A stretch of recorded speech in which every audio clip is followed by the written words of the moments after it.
नमस्कार दोस्तों, trading minds YouTube channel पर आप सभी का स्वागत है।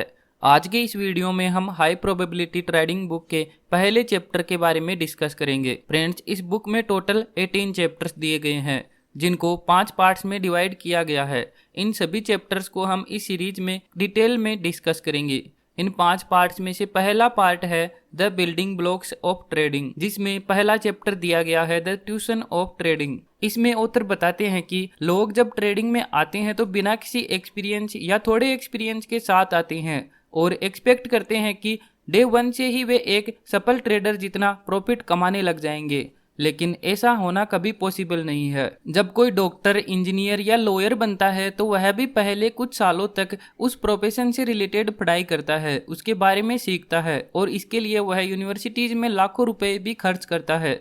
तो आप कैसे एक्सपेक्ट कर सकते हैं कि आप ट्रेडिंग के बारे में बिना सीखे ही इसमें एक्स्ट्रा ऑर्डिनरी प्रॉफिट्स बनाने लग जाओगे, जबकि ट्रेडर तो ऐसे प्रोफेशन में इतनी सारी होप्स लगा रही हैं जो सबसे मुश्किल है। इसमें बहुत सारा हार्डवर्क और डेडिकेशन चाहिए होता है। लेकिन समस्या ये है कि दूसरे प्रोफेशंस के बारे में तो हमें यूनिवर्सिटी सिखाती है, इनके लिए तो कॉलेज हमें तैयार कर देता है, लेकिन ट्रेडिंग के लिए ऐसी कोई व्यवस्था नहीं है। ट्रेडिंग तो आपको खुद से ही एक्सपीरियंस करके सीखनी होगी, खुद से पैसे लगाकर, कभी लॉस करके कभी प्रॉफिट करके इसको सीखना होगा। इसीलिए ट्रेडिंग के शुरुआत में अगर आपको कुछ लॉस भी होता है तो चिंता नहीं करनी चाहिए।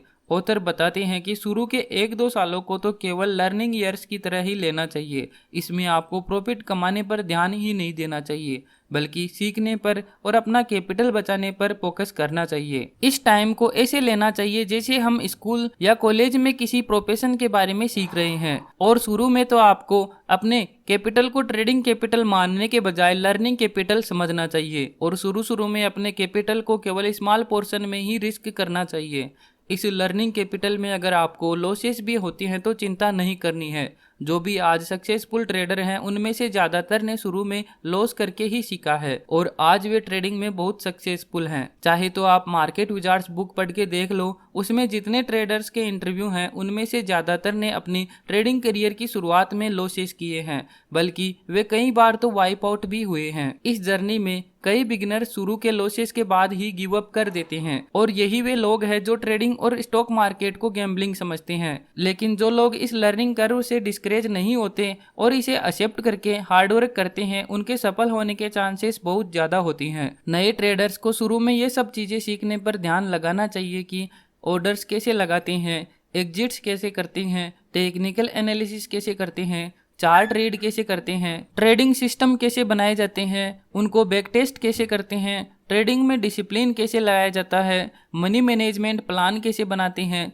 रिस्क को किस प्रकार से मैनेज करते हैं, लॉसेस को हमें कैसे हैंडल करना है। सबसे ज़रूरी यह सीखना है कि कब हमें ट्रेड करना है और कब केवल वेट करते हुए मार्केट को देखना है। ये सब चीज़ें सीखने के साथ साथ ऑथर कुछ ऐसी चीज़ें भी बताती हैं जिनको न्यू ट्रेडर्स को हमेशा अवॉइड करना चाहिए। चलिए देखते हैं कि वे कौन सी हैं। मार्केट को चेस करना, ओवर ट्रेडिंग करना, लॉसेस को टाइम पर कट ना करना, प्रॉफिट्स को जल्दी बुक कर लेना, बड़ी बड़ी पोजीशंस लेना, इमोशंस के साथ ट्रेड करना, अपने आइडियाज के साथ जिद्दी हो जाना। ये सब चीज़ों को हर ट्रेडर को अवॉइड करना चाहिए। दोस्तों, ट्रेडिंग एक ऑनगोइंग प्रोसेस है जिसके बारे में आपको हर वक्त सीखते रहना चाहिए। नेक्स्ट पॉइंट है कि क्या आपको पेपर ट्रेडिंग करनी चाहिए या नहीं।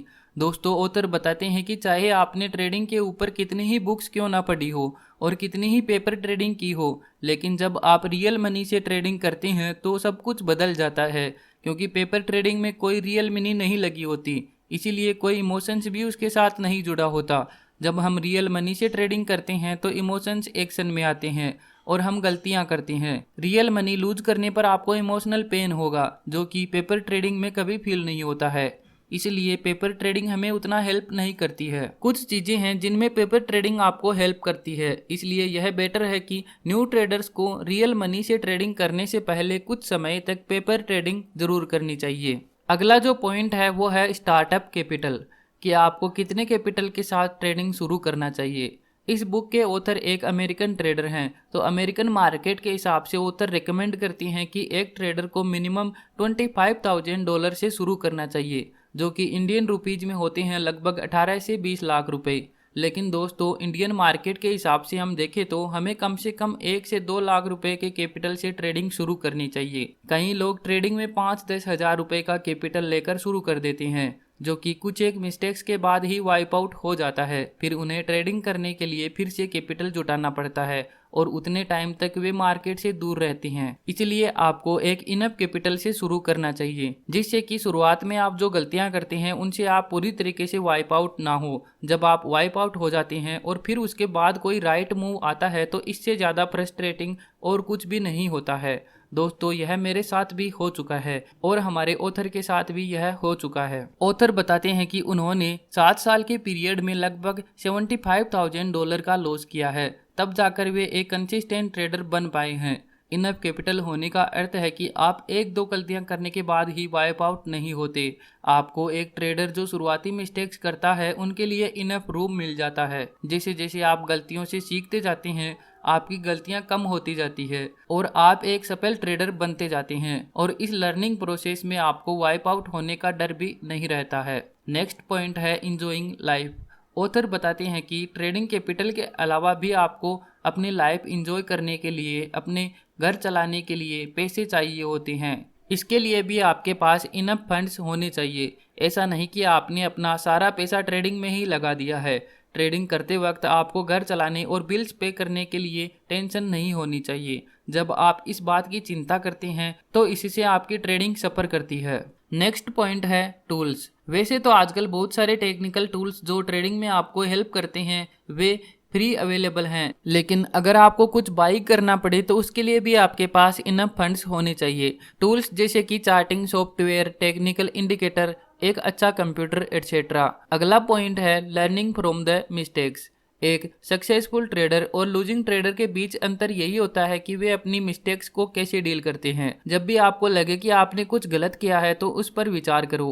खुद से पूछो कि आपने क्या गलती की, आप इससे कैसे बच सकते थे और फ्यूचर में ऐसा क्या करें कि ऐसी गलती फिर ना हो। एक मिस्टेक का मतलब मार्केट में गलत सिद्ध होना ही नहीं होता, क्योंकि ज्यादातर ट्रेडर्स 50% टाइम तो गलत सिद्ध होते ही हैं। बल्कि मिस्टेक्स उस वक्त भी हो सकती है जब आप मार्केट में राइट हो, जैसे गलत एंट्री, गलत एग्जिट, गलत स्टॉप लॉस, मार्केट को चेस करना।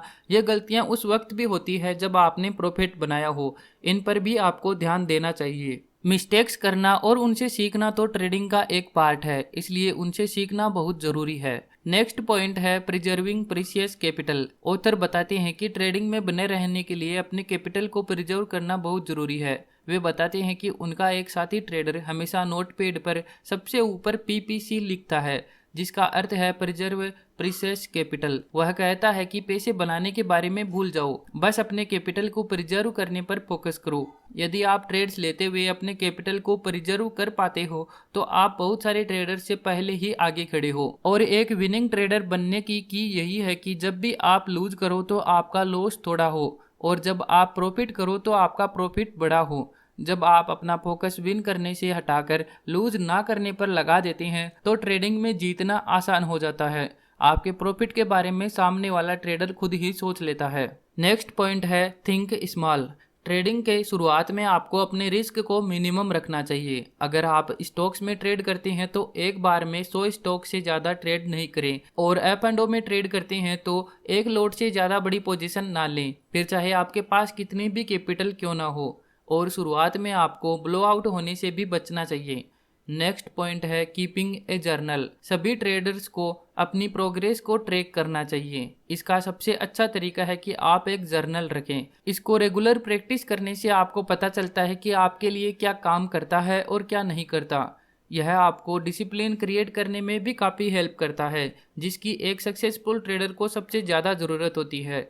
इससे आपकी गलतियां उजागर होती है, जिन्हें आप आसानी से जर्नल की मदद से दूर कर सकते हैं। इसके आगे ऑथर बताते हैं कि आपको अपने ट्रेडिंग जर्नल में क्या क्या लिखना चाहिए। सबसे पहली चीज आपको लिखनी है कि आपने क्या बाई किया है और क्या सेल किया है। नेक्स्ट आपको लिखना है एग्जैक्ट टाइम, कि किस टाइम पर आपने बाई या सेल किया है। उसके बाद आपको लिखना है कि इस ट्रेड को लेने के पीछे क्या कारण था, कौन सा सिग्नल आपको मिला, कौन से इंडिकेटर या फिर किस रीजन की वजह से आपने यह ट्रेड ली। इसको जर्नल में लिखना चाहिए। उसके बाद आपको अपने आइडिया पर कितना कन्विक्शन है इसको भी लिखें, यानी कि जो रीजन या सिग्नल आपको ट्रेड करने के लिए मिला उसके ऊपर आपको कितना स्ट्रॉन्ग कन्विक्शन है यह भी लिखें। इसके लिए आप 1 से 10 के बीच में रेटिंग दे सकते हैं। इसके बाद आपको लिखना है कि उस ट्रेड में आपका प्रॉफिट गोल क्या है, आप कितना प्रॉफिट उस ट्रेड से एक्सपेक्ट करते हैं। इसके बाद आपको स्टॉप लॉस के बारे में लिखना है कि अगर आपकी ट्रेड काम नहीं करती तो आपका स्टॉप लॉस क्या होगा। उसके बाद लिखना है कि पर्टिकुलर ट्रेड में आपने कितना प्रॉफिट या फिर लॉस किया है।